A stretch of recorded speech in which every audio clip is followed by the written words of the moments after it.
देखिए, ये सरकार एनडीए की है।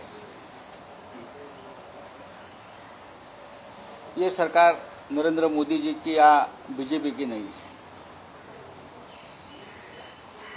और ये जो है, जो आपने नाम लिया, अजित पवार, एकनाथ शिंदे, ठीक है, किसी के पास 1 सीट है, किसी के पास 7 सीट है। सीटें कैसे आई सबको मालूम है। ये तो बीजेपी के गुलाम और आश्रित लोग हैं। ये क्या करेंगे? अगर स्वाभिमान वगैरह होता तो वो राज्य मंत्री पर ठुकरा देते। अजित पवार ने ठुकरा दिया।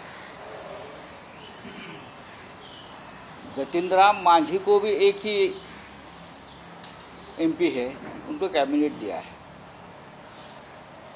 और महाराष्ट्र के ये लोगों को कुछ मिला नहीं है। ये उनकी मजबूरी है या ये उनका मामला है, उसका ऊपर हम बात नहीं करेंगे। लेकिन आखिर एक कैबिनेट बना है। अब कैबिनेट कितने दिन चलेगा वो देखना पड़ेगा। जो हालात है, जो जानकारी सामने आ रही है, उसे तो लगता है पूरा मामला डामाडोल है। नरेंद्र मोदी जी को तीसरी कसम लेनी थी, एक रिकॉर्ड, एक विक्रम प्रस्थापित करना था, वो कर लिया बस। अब जितने दिन वो खींच सकते हो खींच लेंगे, लेकिन इस खींचेतानी में देश का नुकसान होने वाला है। ये तो व्यापारी लोग हैं, दर दिन शेयर मार्केट से खेलेंगे। हाँ, उनका तो उद्देश्य है पैसा कमाना, लूटना। ये व्यापारी लोग हैं। ईस्ट इंडिया कंपनी गुजरात, उनको देश से कोई मतलब नहीं है।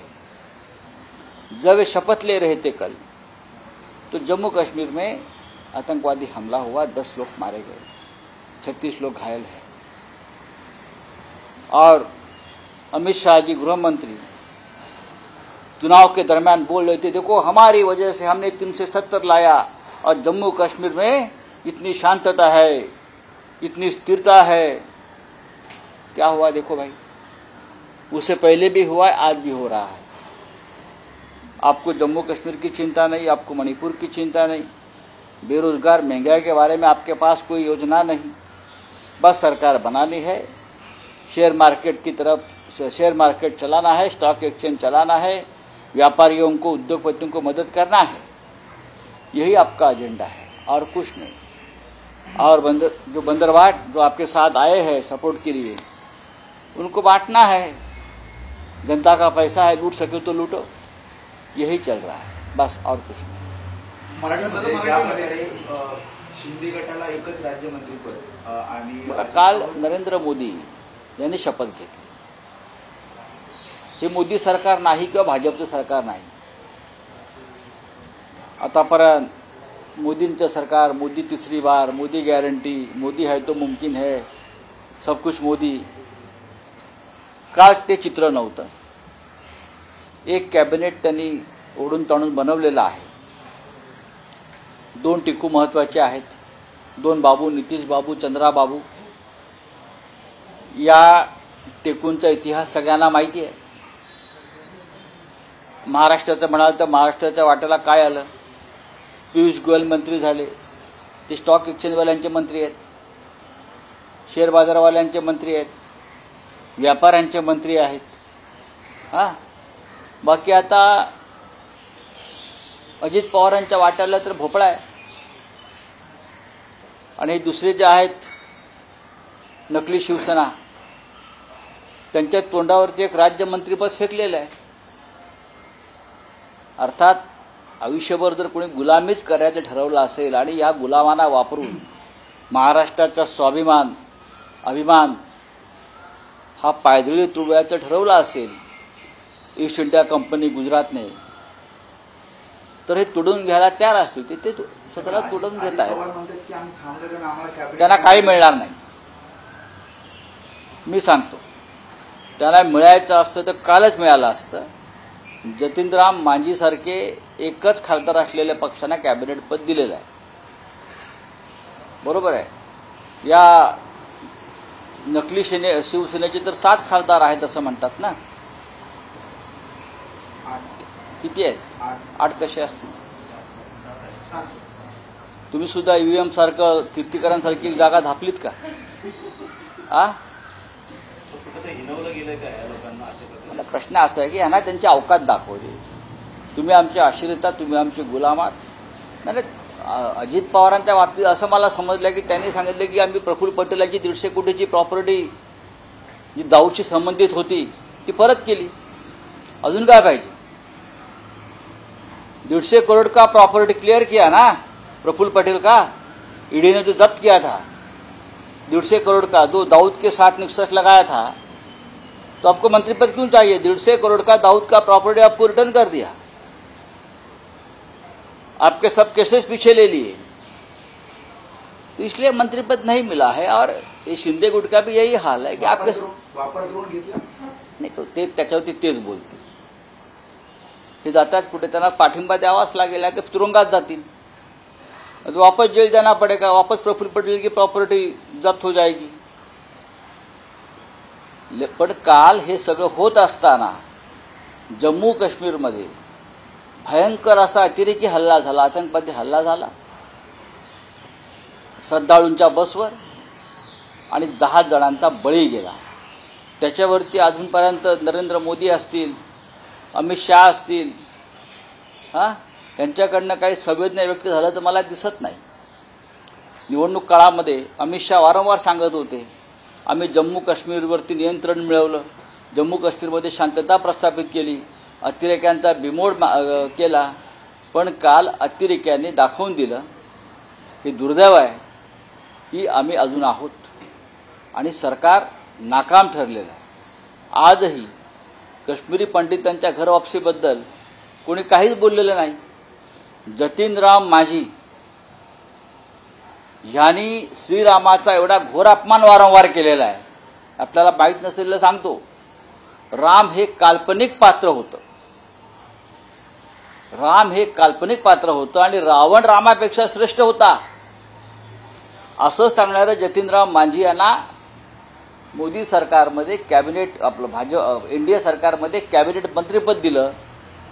यापेक्षा कलियुगातला हा नवा अवतार काय असू शकतो या नरेंद्र मोदींचा. स्वतःला ते श्रीराम समजत होते, विष्णू समजत होते, भगवान समजत होते. पण श्रीरामाचा घोर अपमान करणारे जतीनराम मांझी, राम हे अस्तित्वातच नव्हते, राम हे काल्पनिक पात्र आहे आणि रावण हा रामापेक्षा श्रेष्ठ आहे असं सांगणारा जतीनराम मांझी यांना आता याच्यावर भाजपने बोलावं, यांना सरकारमध्ये कॅबिनेट मंत्रीपद देण्यात आलेलं आहे. याच्यावर रामभक्त भाजपनं याच्यावर आपलं मत व्यक्त केलं पाहिजे, मोदींनी मत व्यक्त केलं पाहिजे. ग्रहण लागल्यासारखं वातावरण असं तुम्ही म्हटलं, ग्रहण लागल्यासारखं कुठे उत्साह आहे लोकांमध्ये? शपथ घेतली, लोकांमध्ये उत्साह कुठे आहे? पाहिलं तर आपण लोकांनी थाळ्या बिळ्या काय वाजवल्या का? काय टाळ्या थाळ्या?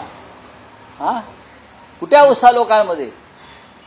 हे ओढून ताणून खेचून जबरदस्तीने आणलेलं सरकार आहे बरं का.